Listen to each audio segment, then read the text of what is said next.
जय श्री राम दोस्तों संकटों को हारने वाले देवता हनुमान जी, जिनको हमारे देश में बड़ी आस्था से पूजा जाता है। बंदर को हनुमान जी का ही एक रूप माना जाता है।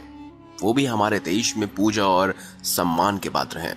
राम भक्त हनुमान जी आज भी अजर अमर है, क्योंकि स्वयं माता सीता ने उन्हें अमरता का वरदान दिया था और कहा था कि जो भी तुम्हारी पूजा करेगा उसे काल तो क्या, खुद मृत्यु भी छू नहीं पाएगी। दोस्तों, हनुमान जी के अमरता का जीता जागता एक उदाहरण कर्नाटक के एक गांव में देखने को मिला। गांव में एक बंदर द्वारा 30 लोगों की जान बचाने का मामला सामने आया है।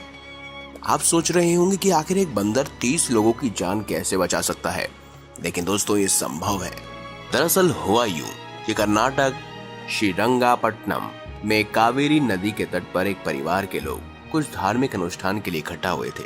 ये लोग पवित्र कावेरी नदी में नहा धोकर किसी पेड़ की ओट की तलाश कर रहे थे, जहां वो पूजा पाठ कर सके। तभी वहां पर एक आम का पेड़ उन्हें दिखा। वो नीचे पूजा करने के लिए बैठे ही थे कि पेड़ के ऊपर बैठे एक बंदर ने उन लोगों के ऊपर पेशाब करना शुरू कर दिया। बंदर की इस हरकत पर नाराजगी जताते हुए सभी लोगों ने अपने आप को अपवित्र मानते हुए वहां से उठकर चले गए। बंदर को भला बुरा कहते हुए वो दोबारा स्नान करने चले गए। उन लोगों के उठते ही आम का पेड़ धड़ाम से नीचे गिर पड़ा, वो भी जमीन पर। हालांकि उसके बाद भी परिवार के 3 लोग वहीं बैठे थे जो पेड़ की चपेट में आ गए। इनमें से एक की मौके पर ही मौत हो गई, जबकि 2 अन्य घायल हो गए। हादसे से दुखी परिवार ने पूरी घटना के बाद बंदर का धन्यवाद किया।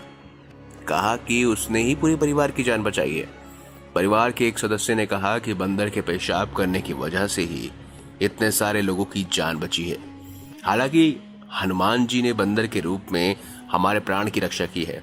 इसके बाद उन लोगों ने अपने अपने घर में हनुमान बजरंग बाण का पाठ शुरू करवाया और बंदर को केला भी खिलाए। इसीलिए कहा जाता है कि जो भी होता है वह अच्छे के लिए होता है।